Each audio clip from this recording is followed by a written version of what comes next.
penyampaiannya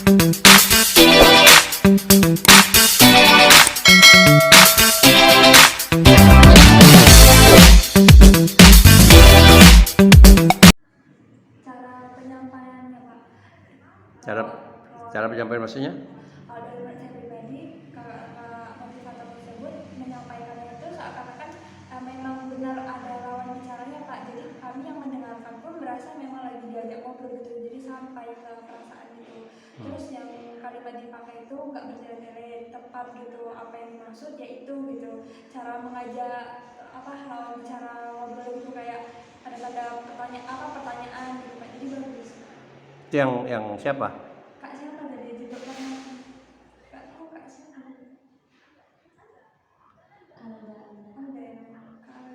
Alda.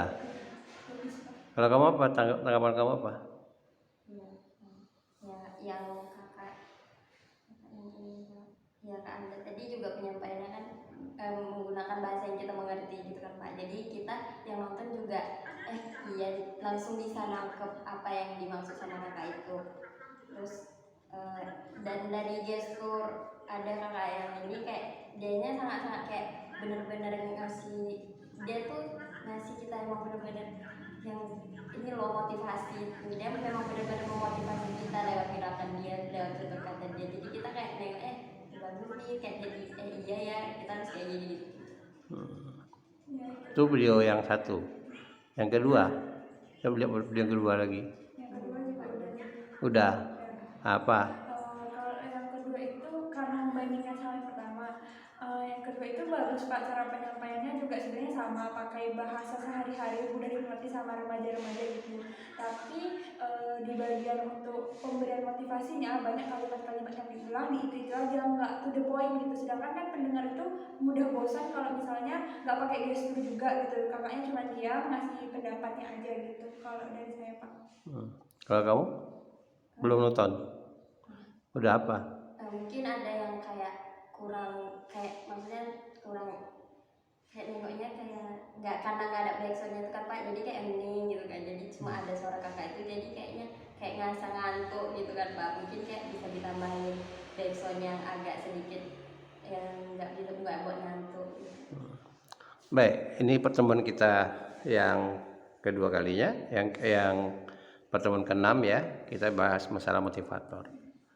Kenapa kita bahas masalah motivator? Salah satu dari keterampilan berbahasa itu, lapangan kerja terbuka sama sekarang itu adalah motivator. Kita memotivasi orang. Syarat kita sebagai motivator itu yang pertama adalah bagaimana kita dulu cerminan, walaupun kita punya problem, tapi cerminan muka kita itu tidak ada beban, tidak ada masalah yang kita hadapi, ceria pembawaannya. Itu dulu. Jadi di mana motivator lihat kalau dia tampil itu kesannya ceria, memberikan semangat karena memotivasi orang. Motivator itu kan orang yang memotivasi orang. Satu. Yang kedua yang harus kita cari itu materinya. Materi motivasinya itu. Apa materi yang mau kita motivatorkan? Saya beri contoh misalnya, saya menganjurkan pada mahasiswa untuk punya YouTube. Apa kegunaan YouTube itu? Nah, saya motivator kalian berdua nih. Kenapa penting motivator itu? Yang pertama, keuntungannya kita bisa memberikan informasi dengan cepat pada keluarga, khususnya pada keluarga, pada karib kerabat kita. Kenapa? Karena YouTube itu tidak ada batasnya. Selagi aksesnya ada, ya, aplikasinya ada, orang bisa mengakses. Contohnya kalian nih sekarang nih, kalian kos jauh dari orang tua. Tapi kalau orang tua kalian tahu channel YouTube kalian, hari-hari kalian bisa buat konten. Bagaimana keadaan kalian itu tahu. Nah, saya beri contoh. Saya ketika ini tidak lama lagi kita mahasiswa baru nih, itu saya wajibkan mereka memperkenalkan diri,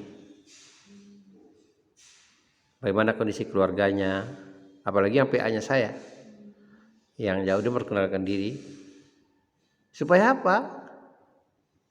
Kita tahu, karena saya tahu keluarga yang PA-nya saya, tahu keberadaan orang tuanya, di mana dia tinggal, ya, tahu saya. Jadi kalau ditanya ini siapa, karena dia udah buat konten.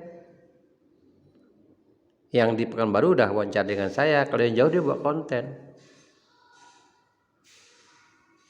Nah, kita ngikut itu satu contoh, jadi komunikasinya cepat.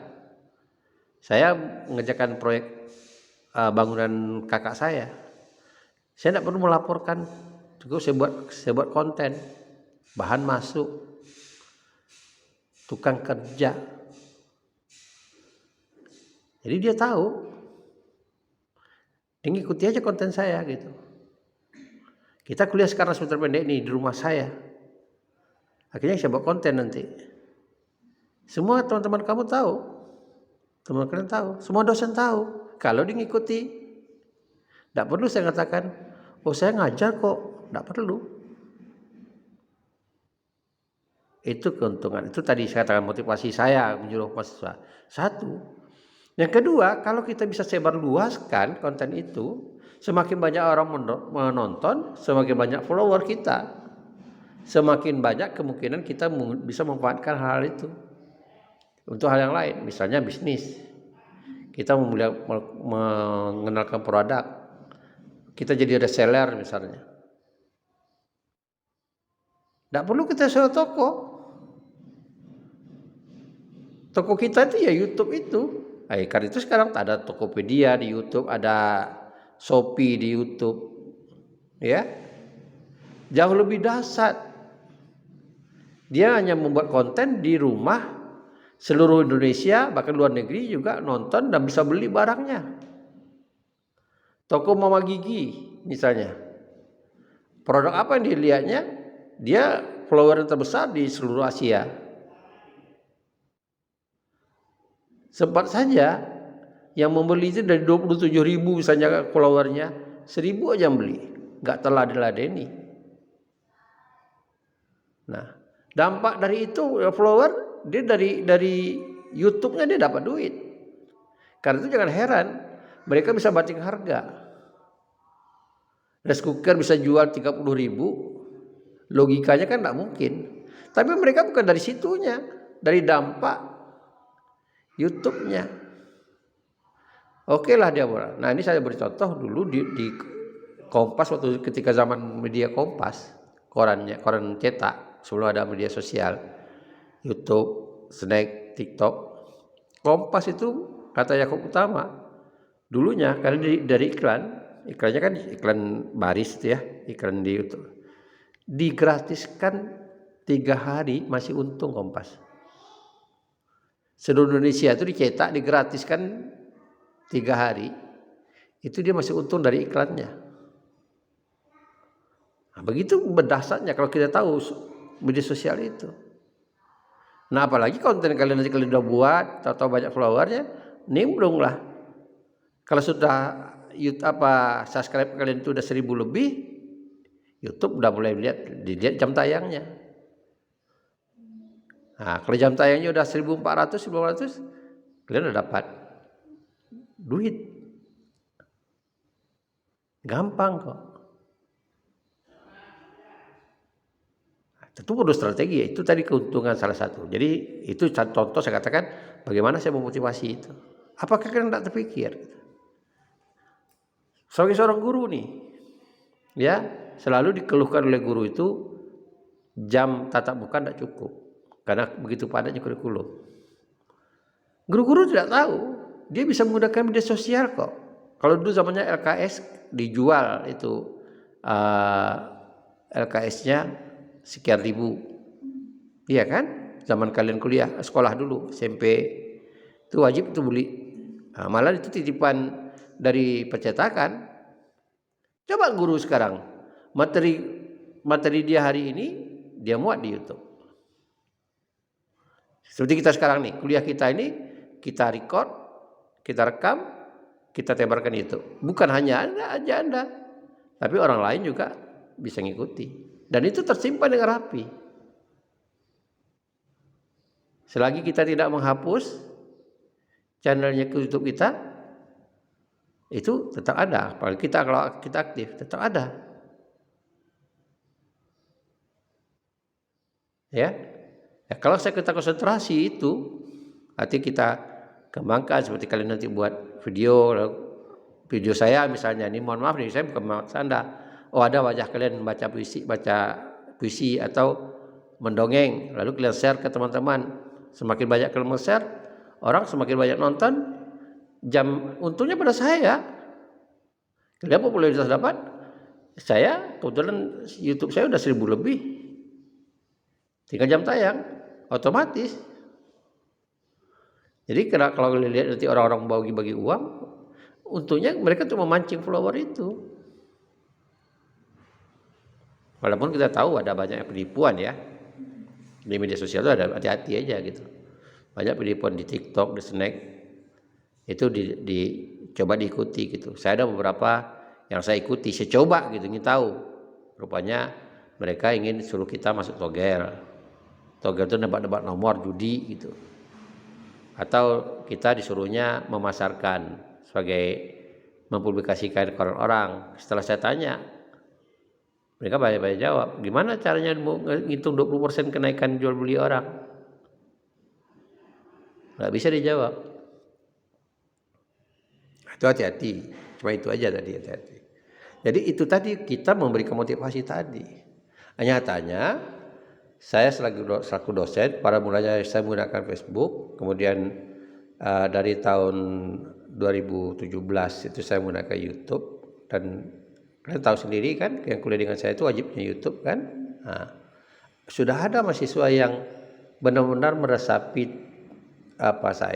mereka mendapat penghasilan dari media sosial, walaupun tidak YouTube ya. Misalnya banyak mahasiswa kita yang dagang lewat Instagram. Nah, bayangkan ada mahasiswa kita yang dagang lewat dengan menggunakan Instagram. Dan kadang-kadang saya bantu juga untuk mempromosikan di YouTube saya. Ada yang penghasilannya sampai 6 juta. 6 juta, 7 juta. Anda bisa bayangkan. Jadi guru honor tidak segitu loh gajinya. Nah, itu tadi saya katakan.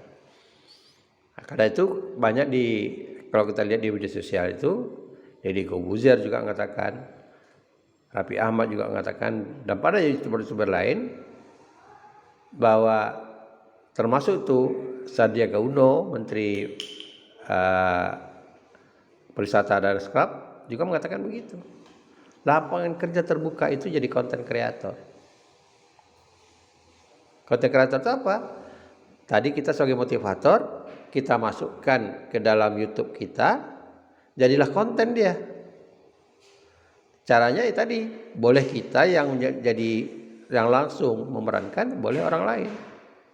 Ya, sebagai konten kreator kita paling tidak mengarahkan. Seperti tadi, mendongeng tadi. Saya sebagai konten kreator, kalau saya masuk di YouTube saya mengarahkan kalian.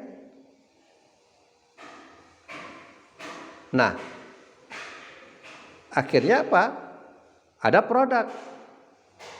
Itu contoh seperti itu. Ada produk, ada dokumentasi gitu. Nah, itu yang dikatakan content creator. Artinya ide apa saja. Tentu itu kalau kita ini sekarang kan merambah seni pertunjukan yang mana yang bisa kita kembangkan. Tidak mungkin kita merambah semuanya. Kita cari segmen pasarnya mana. Kalau di YouTube itu udah ada analisisnya. Anda lihat di YouTube ada analisisnya nanti. Misalnya YouTube Anda tuh konsumennya siapa, laki-laki atau perempuan, umur berapa, itulah dianalisis. Dan jam tayang Anda tuh udah dianalisis di YouTube. Jadi kita bisa melihat perkembangan. Tahu kita, oh rupanya katakanlah nanti kita merambah kemana-mana, ya. Nah, kita lihat kecenderungan orang nonton YouTube kita, itu yang kita kembangkan. Tidak bisa kita ngikutin orang, karena masing-masing itu punya kiat-kiat juga. Contoh, kita mau jadi food vlogger. Jadi kita memvlog makanan. Ada orang yang berhasil punya konsumen, ada yang tidak. Ada yang ngikutin tidak perkembangan Raffi. Dia dengan putra menginvestasi Rojo Sambal itu. Karena dia punya media. Kemudian yang dia investasi itu memang menurut saya dia suka bebeknya. Karena Rojo Sambal itu konon ceritanya dia asapkannya dulu. Sebelum digoreng bebeknya itu diasapkannya dulu. Jadi ada bau asap-asapnya. Kemudian sambalnya enak, sukanya Raffi. Sekarang udah berapa cabang? Terakhir dibuka di di Bandung. Jadi ada yang kelas kaki 5-nya. Dan dia mudah. Dia makan, dia buat vlog, orang datang, Mama Rita datang buat vlog, artis yang lain datang buat vlog sama dia. Dan tercebat tak payah lagi dipasang iklan. Bahkan ada orang-orang yang vlog food semuanya mencoba datang ke sana makan sambalnya. Jadi konten dia juga, promosi gratis pula oleh naik sebab karena itu kata Raffi, kita dalam media sosial ini tidak bisa kita main sendiri, harus kerjasama. Prinsipnya kerjasama. Untuk menaikkan vlog itu juga harus kerjasama. Lihatlah Raffi itu di mana aja orang undang datang deh. Bagi yang buat vlog, buat konten sama dia naik, nama Raffi tetap nambah lagi apanya gitu. Dia dengan Christian dengan dengan Dodi Kebuzer, dengan siapa saja dia buat gitu, dengan Dona Maya, dengan siapa saja, dengan bahkan dia ngundang orang ke rumah ya. Itu membuat cepat, apalagi dia tambah cepat, tambah orang, dia jaga tuh orang suka dengan konten dia karena spesifiknya dia. Apalagi sekarang kalau kalian lihat perkembangan dia sekarang, rumahnya dijadikan studio. Sejak kemarin sahur, kemarin yang sama dengan Net TV itu berlanjut. Jadi dia buat studionya di rumah. Orang datang ke rumah, menteri datang ke rumah, artis datang ke rumah, bahkan artis Korea datang ke rumah. Semakin maju dia. Akhirnya semua anaknya jadi bisa ibaratnya kalau boleh kita kata istilah eksploitasi. Anaknya si Cipung aja sudah 4 penghargaan tahun ini. Banyak orang iri dengan Cipung. Bahkan terakhir saya lihat dia mengendorse produk Kesa itu. Yang ada tisu basah, ada bedak bayi, Cipung sebagai modalnya. Tidak kemana-mana itu 1M, tidak kemana-mana itu. Anak bayi. Karena itu dia katakan lahir anaknya itu penghasilannya sama 10 tahun dia berkarir di dunia film. Nah ini yang perlu kalau kita sudah tahu materi seperti itu, kita rumuskan. Ya, ini saya tidak merumuskan secara tuntas itu. Kita rumuskan apa yang menarik orang supaya orang bisa ramai-ramai membuat YouTube. Itu namanya motivasi. Nah, kalau saya kan lebih pada penekanan, Anda buat tugas. Tapi tahu nggak?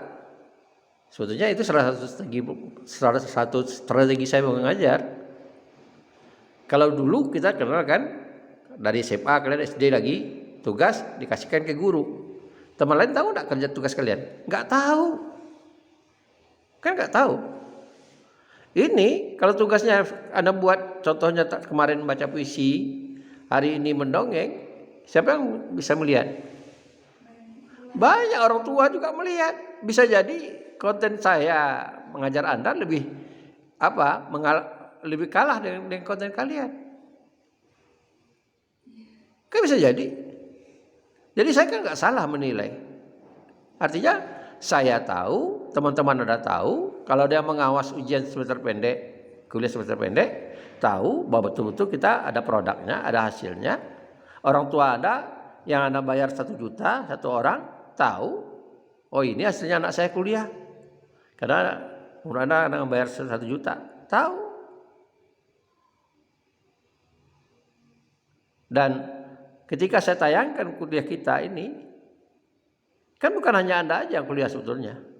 Setiap orang yang membaca atau menonton konten kita, sama juga di kuliah walaupun tidak waktu yang sama. Dia ikut kuliah juga. Bisa mengikuti apa yang kita bicarakan. Walaupun yang saya bicarakan mungkin saja tidak sempurna, perlu ditambah-tambah. Tapi minimal apa yang kita pelajari bisa dipelajari oleh orang. Begitulah seperti saya misalnya menyuruh mahasiswa buat lagu. Mereka buat lagu. Nah, motivasi kawan lihat suka. Oh, teman bisa kok, saya nggak bisa. Jadi ada perlombaan secara positif juga gitu. Di samping itu kan tidak dibuat di konten saya. Yang saya buat ya kebetulan saya rekam, saya buat. Kalian kan boleh berhak merekam. Kan saya buat di konten kalian. Nah, itu yang perlu dipahami. Jadi artinya apa? Bukan hanya karena tugas kuliah, tapi sebetulnya secara efeknya saya memotivasi kalian jadi konten kreator. Jadi Anda buat konten, otomatis dari tugas kuliah Anda buat konten. Kalau sebentar pendek ini kita bisa jalankan 3 minggu, seminggu itu 6 kali, berarti ada 18 kali. Minimal lah 18 kali, 16 kali. Berarti dalam 3 minggu ini Anda udah buat 16 konten. Nah, kalau itu biasa, Anda bisa lanjutkan lagi, rutin. Kan Anda udah jadi YouTuber. Cuma persoalan sekarang kan lain. Kalau niat kita, kan udah kuliah, udah habis, udah nilai, udah dapat. YouTube-nya jadi diam. Nanti orang lain, teman-teman kita yang dia menggalakkan YouTube, lalu dia memperoleh hasil, kita iri.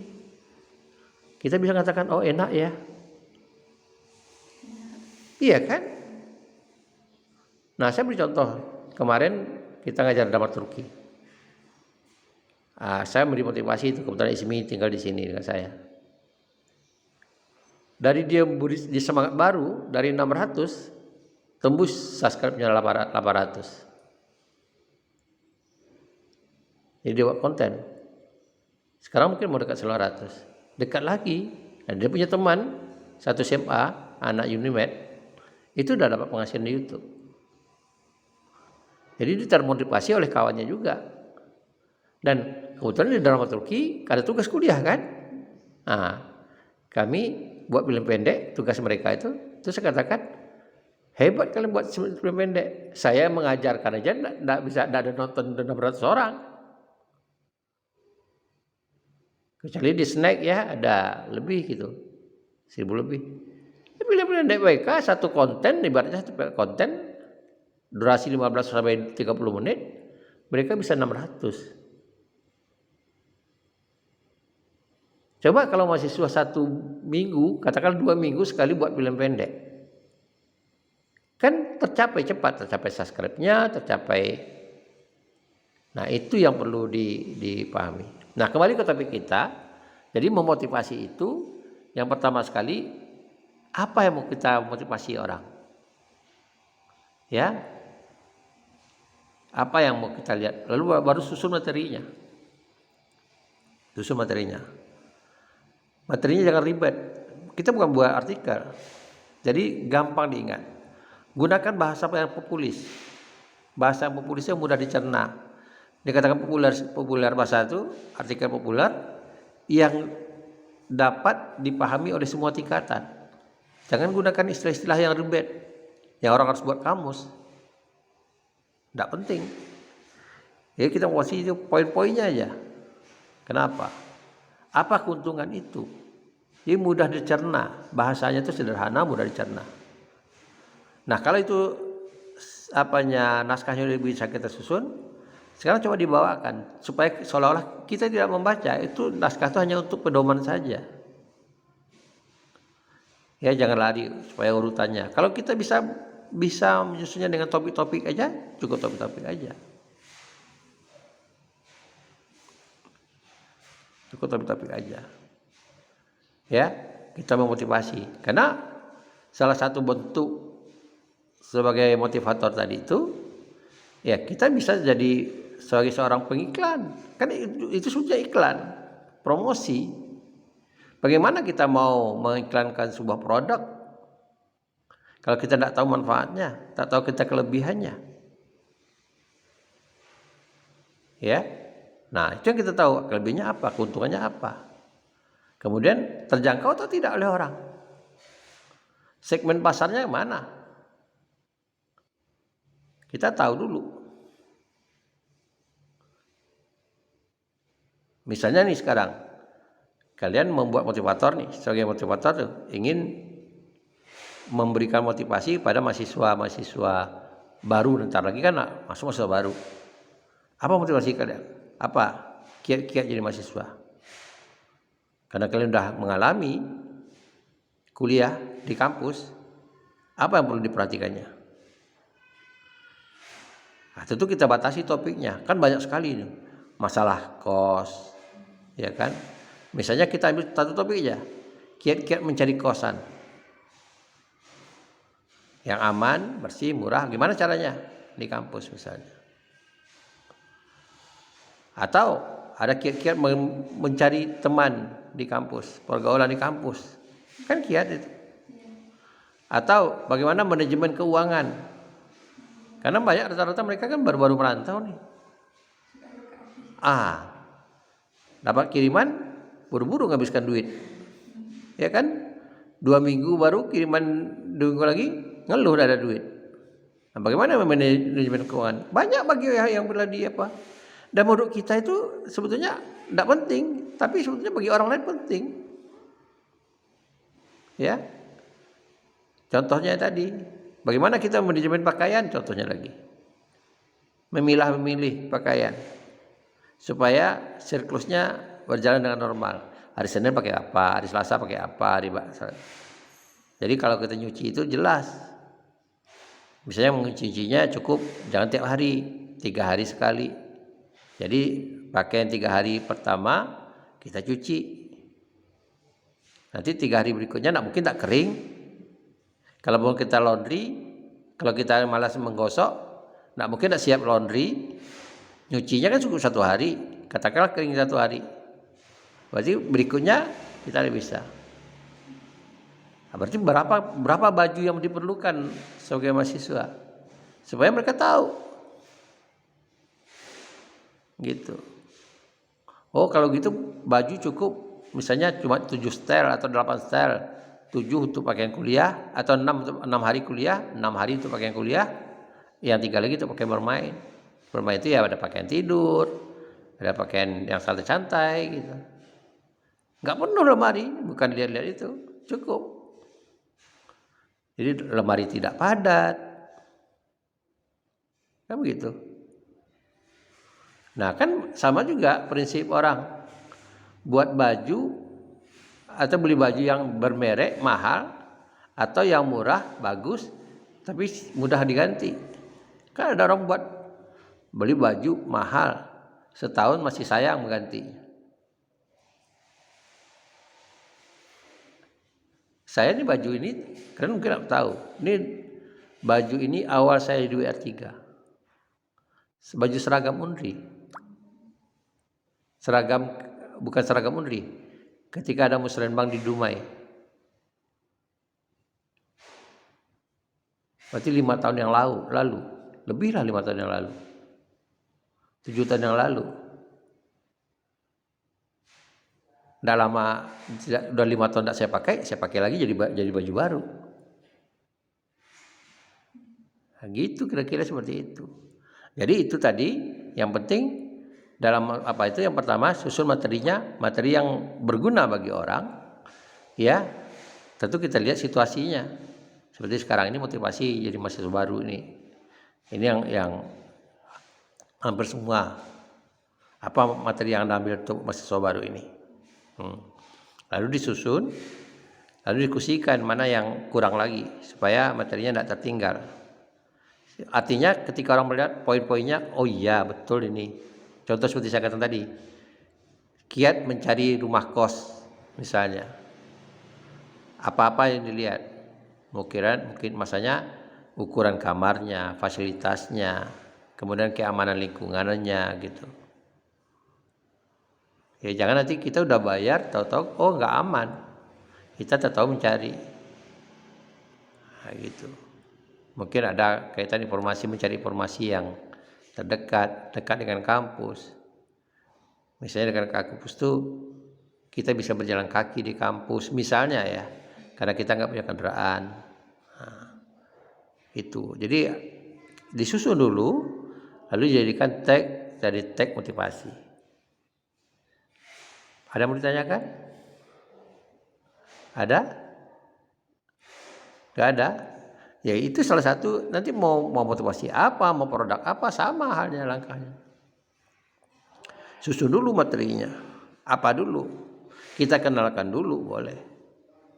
Perkenalan dulu. Pengantarnya apa pengantarnya?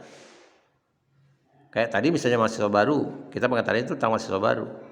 Ada yang pertama kali berpisah dengan orang tua gitu. Misalnya kan gitu, bingung dengan cara ini. Nah, kita jelaskan. Jadi kalau Anda salah memilih, salah mendapat informasi, Anda bisa tertipu. Agar tidak tertipu. Nah itu contohnya misalnya. Tapi bukan itu aja materi ya.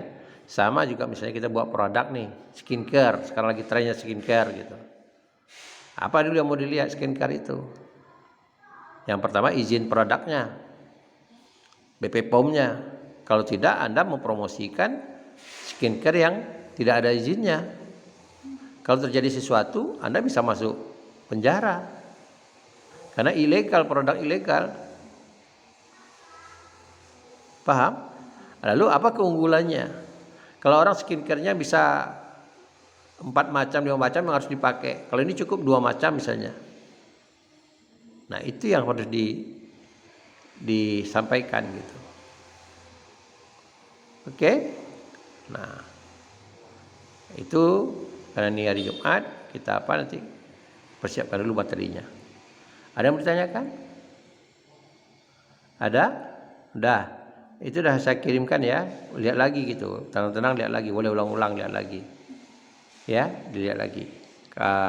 Kalau tidak mengerti materi kuliah kita naikkan di YouTube saya. Makasih. Sampai di sini karena hari Jumat nih. Assalamualaikum warahmatullahi wabarakatuh.